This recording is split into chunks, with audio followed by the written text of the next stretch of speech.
Shalom saudara sekalian, kumpulan batu bata yang teronggok di pinggir jalan bukanlah sebuah bangunan.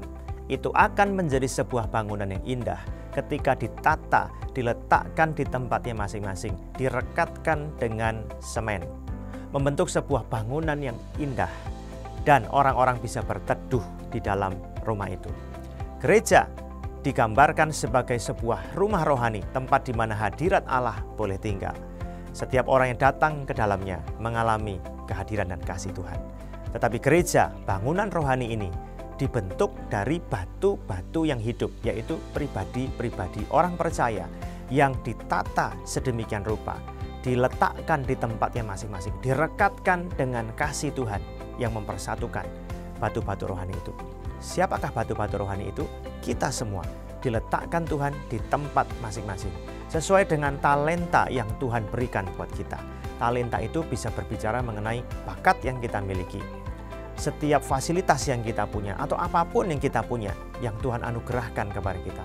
Kepandaian berbicara, kepandaian melakukan sebuah pelayanan dan yang lain sebagainya. Tuhan beri kita masing-masing talenta disertai dengan tanggung jawab. Tuhan tempatkan kita di tempat masing-masing disertai dengan tanggung jawab untuk menggunakannya secara maksimum bagi kerajaan Allah. Jadi kita akan belajar bahwa 2 bulan ke depan tema kita adalah excellence, core value kita yang ke-6. Artinya mari kita berfungsi maksimum, beri yang terbaik bagi kerajaan Allah. Alkitab mengatakan biarlah rohmu menyala-nyala dan layanilah Tuhan. Jangan lupa kita orang percaya dikaruniai Tuhan dengan karunia masing-masing yang orang lain tidak miliki. Kitalah yang memilikinya karena kita unik di hadapan Tuhan. Mari kita lakukan tanggung jawab kita sebaik-baiknya. Beri yang terbaik kepada Tuhan karena Dia adalah pemilik hidup kita.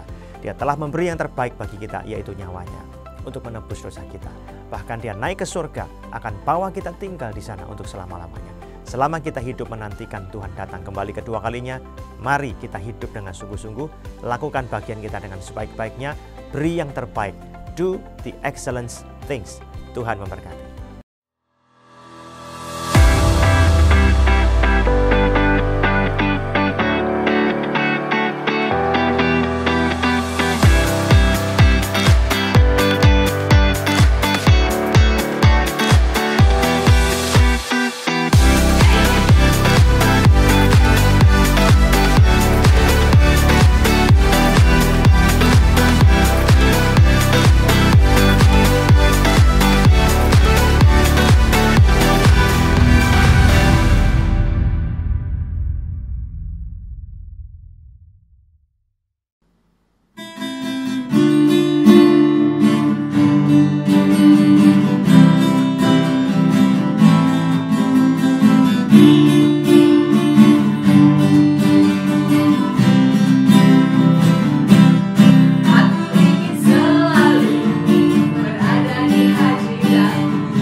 Mari kita bersyukur di hadapan Tuhan. Kami bersyukur sekali lagi atas kasih karunia-Mu yang begitu melimpah bagi kami.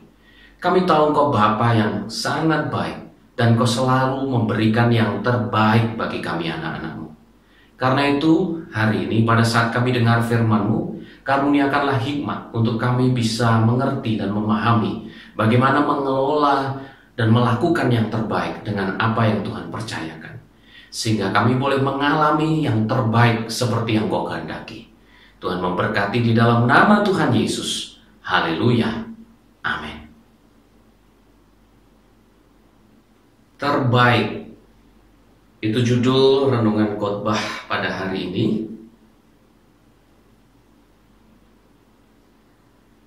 Bapak Ibu Saudara tahu bahwa banyak orang melakukan pekerjaan mereka ala kadarnya saja. Pada saat dipercaya satu tanggung jawab, tidak sungguh-sungguh, yang dikerjakan ala kadarnya saja, biasa-biasa saja, asal siap, asal jadi. Sebagai pelajar misalnya, pada saat ada ulangan, ada ujian, belajarnya asal-asalan, belajarnya ala kadarnya saja, yang penting gak remedi. Banyak sekali sekarang saya dengar seperti itu. Atau sebagai pekerja, pada saat diberi tugas, diberi wewenang, diberi tanggung jawab oleh majikan sebagai bosnya, ada banyak di antara kita kerjakan ala kadarnya saja. Ya, saya digaji segitu, saya kerjakan segitu. Ya, nggak mau berpikir bagaimana mengembangkan untuk jadi lebih baik, bagaimana menyempurnakan pekerjaan itu dari hari ke hari. Pokoknya yang penting tugas dikasih, beres, selesai, ya sudah. Ini yang saya katakan, banyak orang bekerja hanya setengah hati, bekerja hanya rutinitas, melakukan tanggung jawab hariannya hanya ala kadarnya saja. Maka tidak heran ada banyak orang, sebagian besar orang bahkan saya katakan, hidup mereka biasa-biasa saja. Hidupnya tidak menjadi excellent, saudara. Karena kalau kita bekerja ala kadarnya, kita bekerja asal-asalan, maka kita akan sulit menghasilkan sesuatu yang excellent. Saudara, excellent bukan hanya sekedar baik. Excellent lebih dari sekedar baik. Excellent artinya melakukan lebih dari yang diminta, lebih dari yang diharapkan. Saya teringat pada satu kalimat yang bagus berkata, kalau kita hidup konyol, jangan kita berharap mendapat jempol. Sebuah kata-kata yang bagus, yang mengingatkan saudara dan saya bahwa kalau kita hidup asal-asalan, kita tidak do the best, jangan harap kita akan mengalami yang baik. Jangan harap kita mengalami yang terbaik bahkan. Sebaliknya, beberapa waktu ini kita juga sudah belajar, saudara. Kita harus fokus untuk melakukan yang terbaik. Karena kalau kita fokus untuk terus melakukan yang terbaik dengan apa yang Tuhan percayakan kepada kita hari ini, saya percaya kita bisa mengalami yang terbaik yang Tuhan kehendaki. Saudara dan saya bahkan niscaya saya percaya bisa menjadi yang terbaik. Nah, Bapak Ibu Saudaraku, mari kita melihat hari ini dari prinsip firman Tuhan. Sekali lagi saya ingin membuka satu kebenaran dalam Kolose pasal yang ketiga ayat yang ke-23. Kunci untuk menghasilkan yang terbaik, sehingga kita boleh mengalami hal-hal yang terbaik dari Tuhan. Kolose pasal 3 ayat yang ke-23, firman Tuhan berkata, apapun juga yang kamu perbuat, perbuatlah dengan segenap hatimu seperti untuk Tuhan dan bukan untuk manusia. Sekali lagi saya boleh bacakan. Apapun juga yang kamu perbuat, perbuatlah dengan segenap hatimu seperti untuk Tuhan dan bukan untuk manusia. Dari ayat yang sama, beberapa waktu yang lalu kita sudah belajar untuk lebih berfokus untuk melakukan yang terbaik, bukan hanya menjadi yang terbaik. Karena seringkali kalau kita hanya fokus kepada menjadi yang terbaik, kita pada akhirnya sering kecewa. Karena apa yang kita harapkan ternyata tidak seperti yang kita inginkan. Terlebih seringkali pada saat kita fokus hanya untuk menjadi yang terbaik, kita lupa bahwa kita seharusnya melakukan yang terbaik. Bukan hanya hasil yang kita harapkan, karena kita tahu bahwa hasil tidak akan datang kalau tidak ada prosesnya. Masakan tidak akan bisa kita nikmati, kita santap dengan enak kalau tidak melalui proses pengolahannya. Sekali lagi Tuhan mengingatkan kita beberapa waktu yang lalu, kita harus fokus pada prosesnya. Bagaimana di dalam prosesnya itu kita menjalaninya, melakukannya dengan usaha yang terbaik. Maka percayalah, endingnya, hasilnya pasti juga akan baik. Nah, Bapak Ibu Saudara, beberapa waktu ini Tuhan mengajar saya kembali melalui ayat yang sama. Di sana kalau kita perhatikan, Tuhan mengajar kita ada beberapa kebenaran, ada beberapa kunci bagaimana kita melakukan sesuatu yang excellent, yang terbaik. Apa yang terbaik menurut definisi Tuhan, sehingga kita bisa mengalami janji-janji Tuhan yang terbaik di dalam kehidupan saudara dan saya. Bagian yang pertama dari Kolose 3 ayat 23 dikatakan firman Tuhan, apapun juga yang kamu perbuat. Saya boleh tegaskan sekali lagi, apapun juga yang kamu perbuat. Kata apapun itu artinya mencakup semuanya, tidak setengah atau sebagian saja, tetapi semuanya. Apa pesan firman Tuhan, saudara? Kalau kita mau melakukan yang terbaik, supaya yang terbaik datang dalam kehidupan kita, kunci yang pertama Tuhan ajarkan, hargailah semua yang kita kerjakan.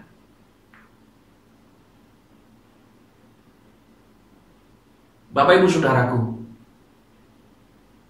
kata apapun itu artinya bukan hanya yang kecil tetapi juga yang besar. Kata apapun itu artinya bukan hanya yang sepele tetapi yang rumit juga. Kata apapun itu artinya bukan hanya yang kita sukai tetapi juga apa yang kita tidak sukai. Kata apapun itu artinya juga bukan hanya yang kita mahir di dalamnya, kita jago melakukannya, tetapi juga dalam hal-hal yang kita mungkin kurang jago, kurang lihai, kurang pandai melakukannya. Kata apapun mengajar kita bahwa apa saja yang Tuhan percayakan, apa saja yang Tuhan berikan, apa saja yang tanggung jawab diberikan, baik itu melalui majikan kita, orang tua kita, guru kita, teman kita, rekan pelayanan kita. Saya mau katakan satu hal, belajarlah menghargai. Belajarlah melihatnya sebagai sesuatu yang bernilai. Tidak ada satu pekerjaan pun, tidak ada satu tanggung jawab pun di dunia ini yang kecil di mata Tuhan. Jangan kita berkata, saya ini cuma tukang sapu loh Pak. Saya ini cuma asisten rumah tangga. Pak, saya ini cuma tukang cuci. No.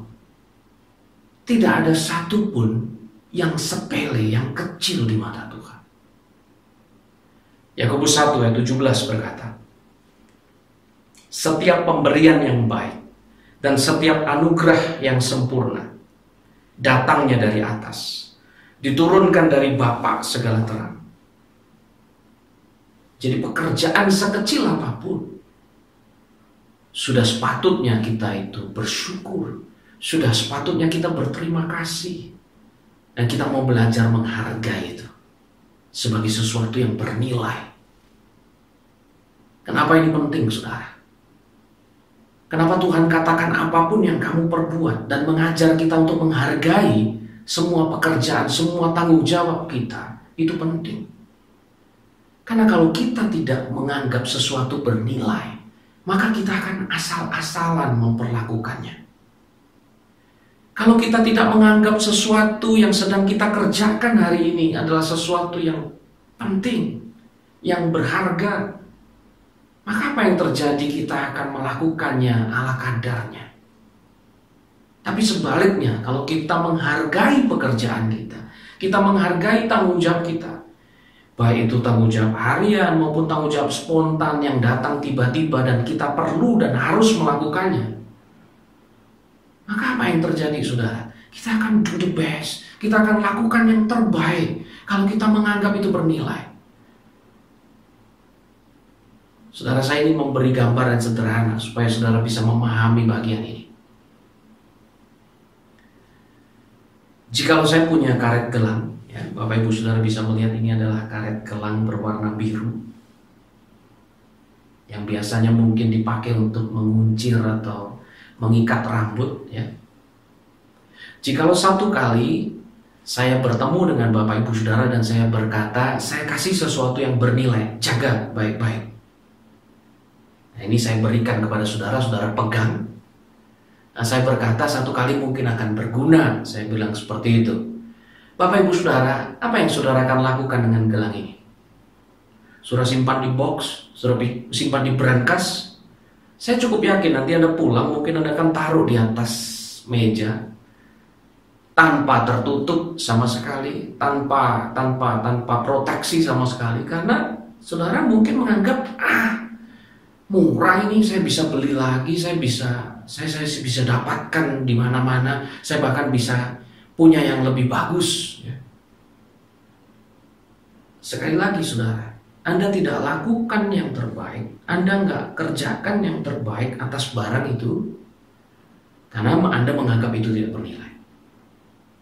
Nah, coba saudara, kalau satu kali sebaliknya saya datang kepada saudara dan saya membawa cincin berlian, dan saya berkata kepada Bapak Ibu Saudara, ini cincin berlian, ya.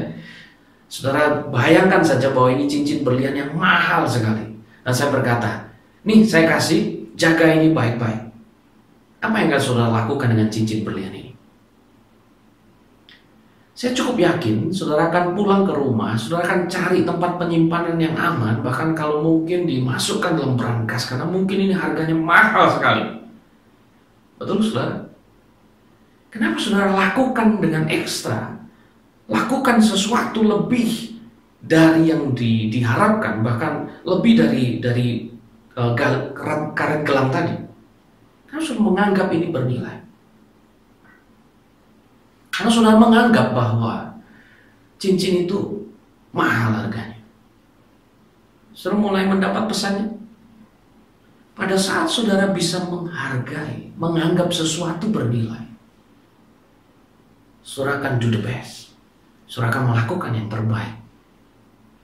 Tapi sebaliknya, pada saat saudara menganggap itu tidak bernilai, saudara menganggap itu tidak penting, saudara akan asal-asalan. Inilah yang terjadi, banyak orang tidak melakukan yang terbaik dengan pekerjaannya, tidak melakukan yang terbaik dengan sekolahnya, karena tidak menghargai. Saya beri contoh sederhana. Hari ini anak-anak sekolah dengan segala fasilitasnya, pakai AC, tempat duduk yang baik, asal-asalan, karena merasa bahwa udah biasa. Tapi sebaliknya, saya melihat anak-anak di gunung yang kalau sekolah aja harus 10 km berjalan kaki, tapi mereka bisa kerjakan sungguh-sungguh. Kenapa? Karena mereka menganggap kesempatan untuk bisa sekolah itu berharga sekali. Saudara lihat? Pada saat seseorang menganggap, pada saat seseorang melihat apa yang dilakukan, apa yang bisa dia lakukan hari ini, itu bernilai, itu kesempatan istimewa, dia akan do the best. Sekalipun tantangannya banyak. Sebaliknya, pada saat kita menganggap ini nggak penting, nggak berharga, ya udah, kita akan asal-asalan. Pada saat seorang tukang sapu menganggap bahwa wah ini penting loh, kalau nggak saya sapu dengan bersih, mungkin kota saya ini, daerah saya, perumahan saya ini tidak akan dikenal sebagai tempat yang bersih. Tapi sebaliknya, kalau saya kerjakan sungguh-sungguh, saya sapu jalan sampai bersih, wah nanti bisa menang Adipura, wah nanti bisa terkenal bahkan sampai ke dunia internasional. Saudara lihat, ada yang berpikir sebaliknya, mengerjakan dengan asal-asalan, seenaknya nyabu, wah panas gini, wah gajinya kecil. Saudara lihat, pada saat seseorang tidak bisa menilai itu berharga, dia asal-asalan. Tapi pada saat dia menghargai yang dia punya, menghargai tanggung jawabnya, maka dia akan do the best. Dan saya melihat banyak contoh. Saudara pasti juga melihat banyak contoh. Bos-bos besar yang dulu mungkin adalah penjual telur bebek, yang dulu mungkin hanya seorang OB, dia bisa menjadi sangat luar biasa hari ini. Apa yang selalu menjadi pesan mereka? Mereka selalu menghargai, melakukan yang terbaik dengan tanggung jawab yang dipercayakan kepada mereka. Bahkan sejak mereka hanya seorang OB mungkin. Itu yang membuat mereka jadi sukses. Itu yang membuat mereka mengalami yang terbaik dalam kehidupan mereka. Karena mereka selalu do the best, melakukan yang terbaik. Sekali lagi kenapa? Karena mereka menghargai semua yang mereka kerjakan dan lakukan. Saudara, saya suka sekali dengan kata-kata dari Martin Luther King Jr.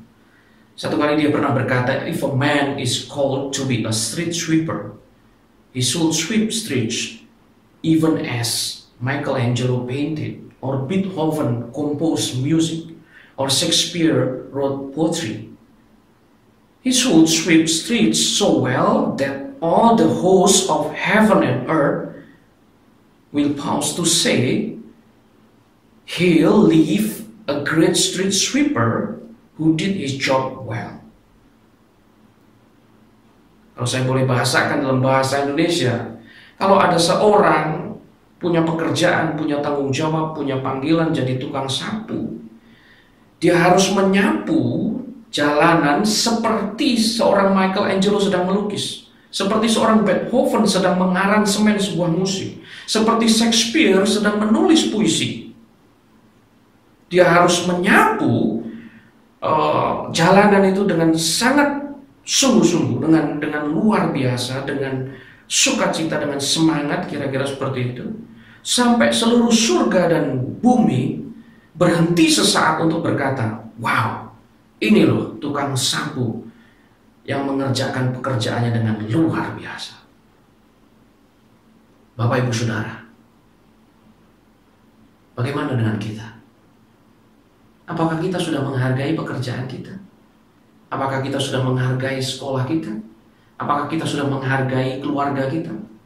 Kalau saudara bisa menghargai apa yang saudara punya, menghargai pekerjaan saudara, you will do the best. Dan engkau akan mengalami yang the best dari Tuhan. Kolose 3 ayat 23 juga mengatakan, perbuatlah dengan segenap hatimu. Artinya, kerjakan semuanya dengan segenap hati. Ini pesan Tuhan. Yang kedua, kerjakan semuanya dengan segenap hati.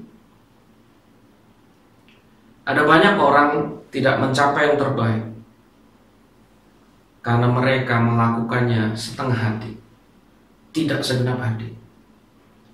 Nah, segenap hati ini bukan bicara tentang skillnya, kemahirannya. Karena mahir maka itu artinya segenap hati. Atau karena lagi mood, lagi senang, maka itu segenap hati. Atau karena itu hobi, suka di situ, maka bisa segenap hati. Bukan. Segenap hati bicara tentang sikap. Segenap hati lebih kepada sikap ketimbang kemahiran. Segenap hati bicara tentang sikap lebih ketimbang dari hobi saja, atau sekedar kesukaan saja. Saudara masih ingat cerita klasik tentang kelinci dan kura-kura yang berlomba lari? Saudara tahu persis bahwa kelinci di atas kertas pasti memenangkan perlombaan. Tetapi dalam cerita klasik itu kita belajar satu hal yang kontradiksi, berkebalikan. Karena yang memenangkan pertandingan pada akhirnya kura-kura. Kita tahu kura-kura menang bukan karena dia lebih cepat. Kura-kura menang bukan karena dia lebih cerdik. Kura-kura jelas di atas kertas pasti kalah. Tapi kenapa dia menang? Karena kita tahu dalam cerita klasik itu, kelinci sudah kalah sejak awal pada saat dia menganggap remeh kura-kura. Dan pada saat dia menganggap remeh, dia menjalani pertandingan itu dengan asal-asalan. Dia tidak do the best, dia tidak segenap hati. Pada saat dia berlari, capek sedikit, dia berhenti karena dia berpikir, kura-kura masa bisa kejar saya sih. Dan dalam cerita klasik itu sampai dia ketiduran. Dan pada waktu dia bangun, kura-kura sudah ada di penghujung garis akhir. Dan dia bingung, dia kejar itu kura-kura, tapi tidak terburu karena kura-kura sudah terlanjur masuk garis finish dan dia menang. Saudara ingat betul kisah klasik itu. Kisah klasik ini mengajar kita bahwa segenap hati itu lebih bicara kepada sikap. Kura-kura menang bukan karena dia jauh lebih cepat atau dia lebih cerdik, tidak. Tapi yang membuat kelinci itu kalah adalah karena kelinci itu tidak melakukannya dengan segenap hati. Dia melakukannya dengan setengah-setengah. Dia sudah kalah pada saat dia memandang remeh musuhnya. Dia sudah kalah pada saat dia suka menunda-nunda pekerjaannya. Saudaraku bisa mengerti bahwa segenap hati bukan bicara tentang kemahiran. Wah, kalau dia jago, dia hebat di situ, wah dia pasti segenap hati. Belum tentu. Wah, kalau dia punya passion di situ, dia akan segenap hati. Belum tentu. Saya setuju kalau hari ini dikatakan, Pastor, adalah lebih baik kalau anak kita itu sekolah yang dia suka. Ya, saya setuju aja. Pastor, akan lebih baik kalau orang bekerja di hal yang dia passion di situ. Misal, kerja di bagian seni gambar dan dia suka gambar. Wah, cocok ini, pasti jadi hebat. Saya setuju. Tapi kita tahu dunia tidak seideal itu. Ada masanya kita sekolah gambar tapi harus kerja ngitung. Ada masanya di mana kita sekolahnya ngitung, kerjanya malah kerja lapangan. Berbeda sekali dengan apa yang kita harapkan mungkin. Dan disinilah yang saya katakan, segenap hati bukan hanya bicara tentang mahir atau enggak. Kalau mahir kita, wah sungguh-sungguh, kalau enggak kita enggak mau sungguh-sungguh. Bukan itu. Karena kita suka, kita hobi di situ. Ya. Tidak. Segenap hati bicara tentang sikap. Orang kalau segenap hati, tandanya dua. Yang pertama semangat. Orang kalau segenap hati semangat. Ya, apapun tantangannya, apapun kesulitannya, dia akan lakukan dengan semangat. Yang kedua, nggak mengeluh. Ya, saudara coba, kalau saudara suruh anak Anda, "Yo, tolong dong bantu cuci piringnya."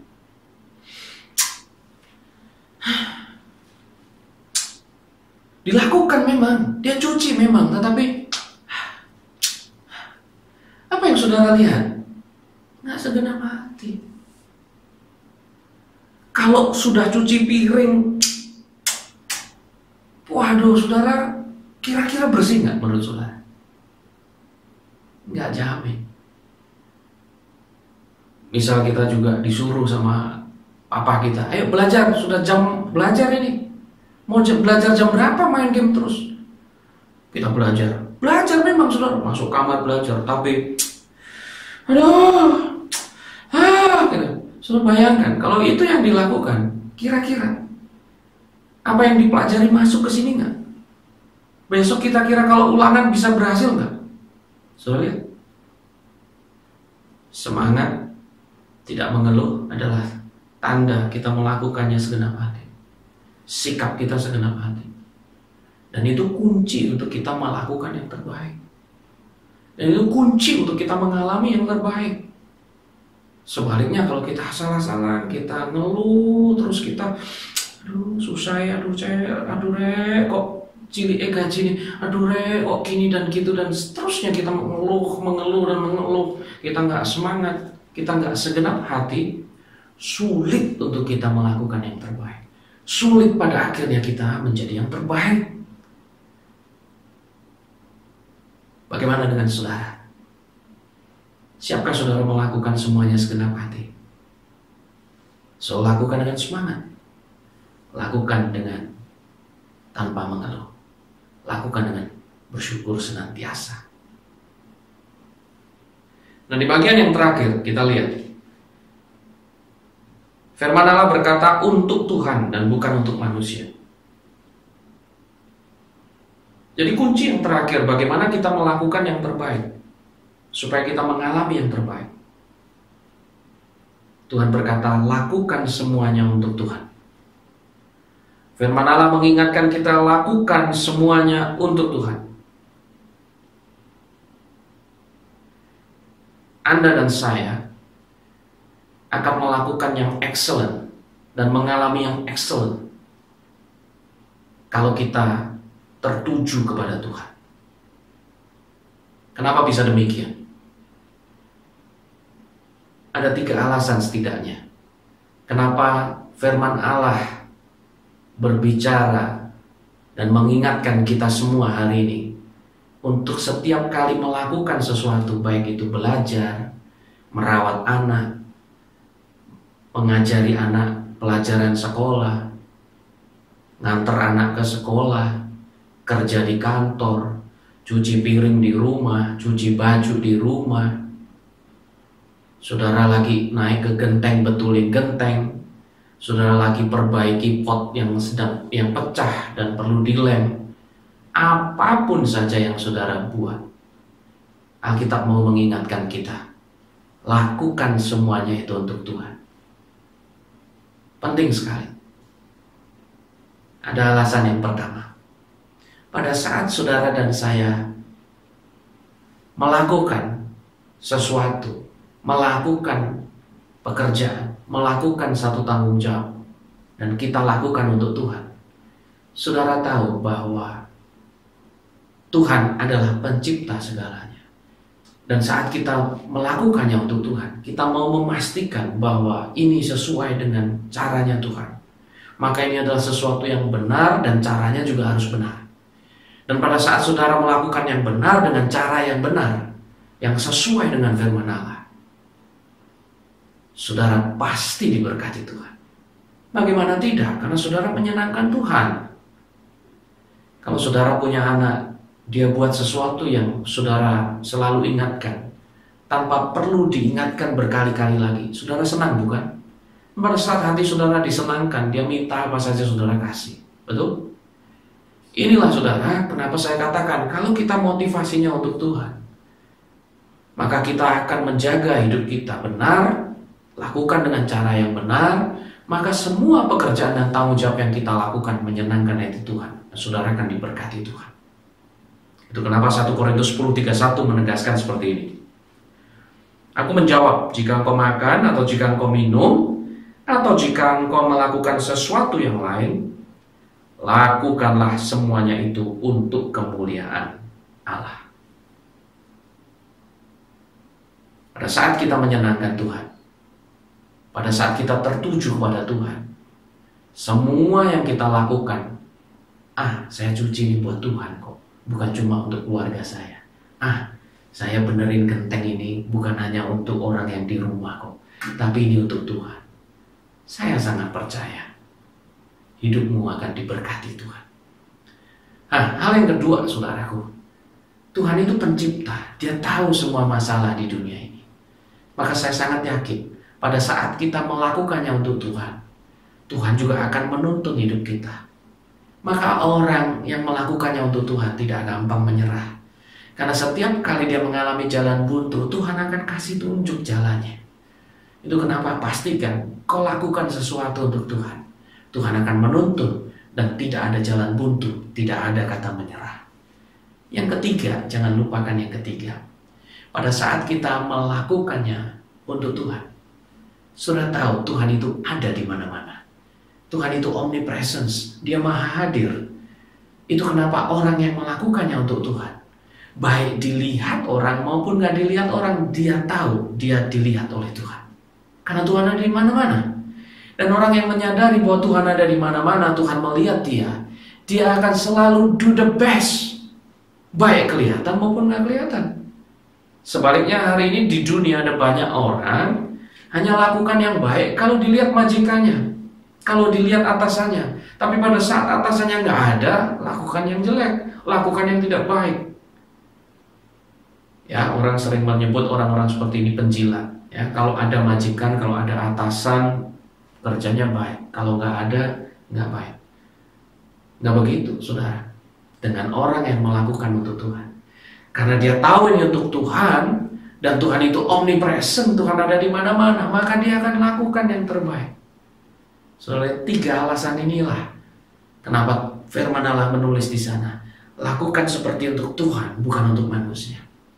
Kalau kita mencuci, kita percaya, wah ini untuk Tuhan. Kalau kita lagi kerja, cari nafkah di kantor untuk keluarga, kita tahu ini bukan untuk keluarga, ini untuk Tuhan. Wow, saudara, saya tidak bisa membayangkan kalau dunia isinya adalah orang-orang yang melakukan untuk Tuhan. Wih, dunia akan the best, dunia akan jadi lebih baik, dunia akan jadi mengalami yang terbaik dari Tuhan. Kenapa? Karena orang-orangnya adalah orang-orang yang melakukan yang terbaik. Dilihat bosnya maupun gak dilihat bosnya, dilihat temennya maupun gak dilihat temennya, diawasi CCTV maupun gak diawasi CCTV, dia do the best. Kenapa? Karena Tuhan ukurannya Tuhan patokannya. Dan kita tahu Tuhan itu adalah pemilik standar yang terbaik. Saya percaya 3 kunci ini akan menolong saudara dan saya untuk melakukan yang terbaik. Yang pertama, hargai semua pekerjaan kita, semua tanggung jawab kita, baik yang rutin kita lakukan maupun spontan lewat di dalam hidup kita.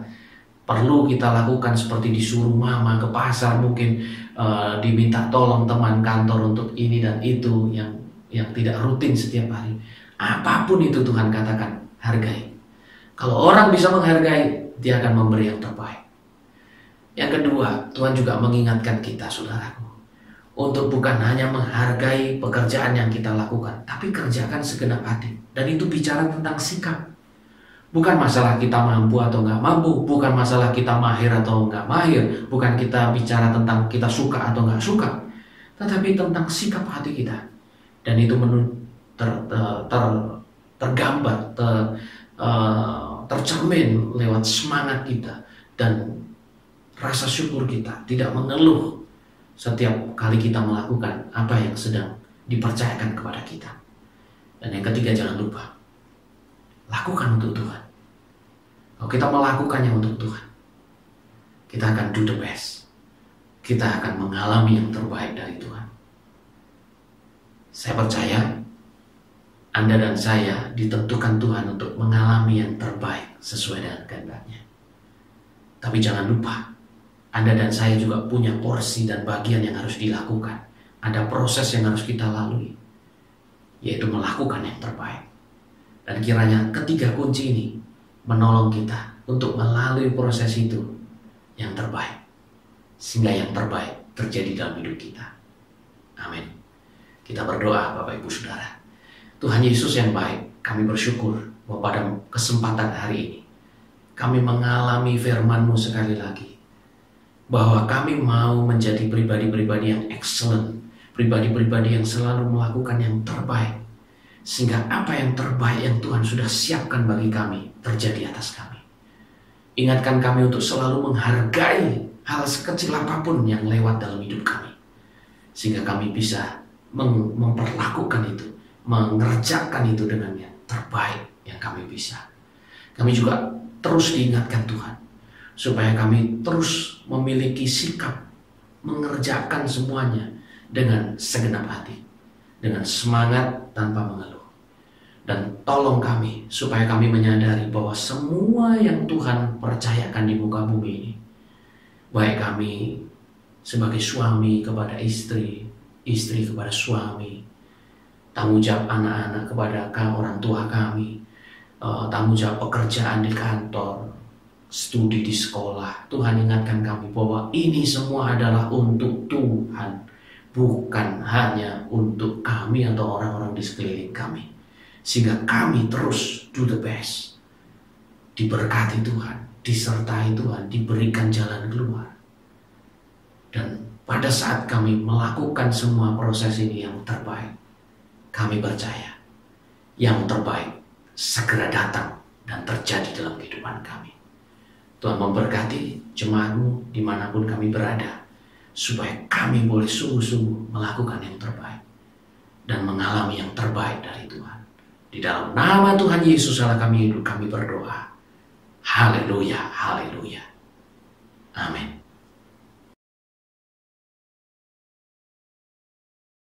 Bapak Ibu Saudaraku, angkatlah kedua tanganmu tinggi.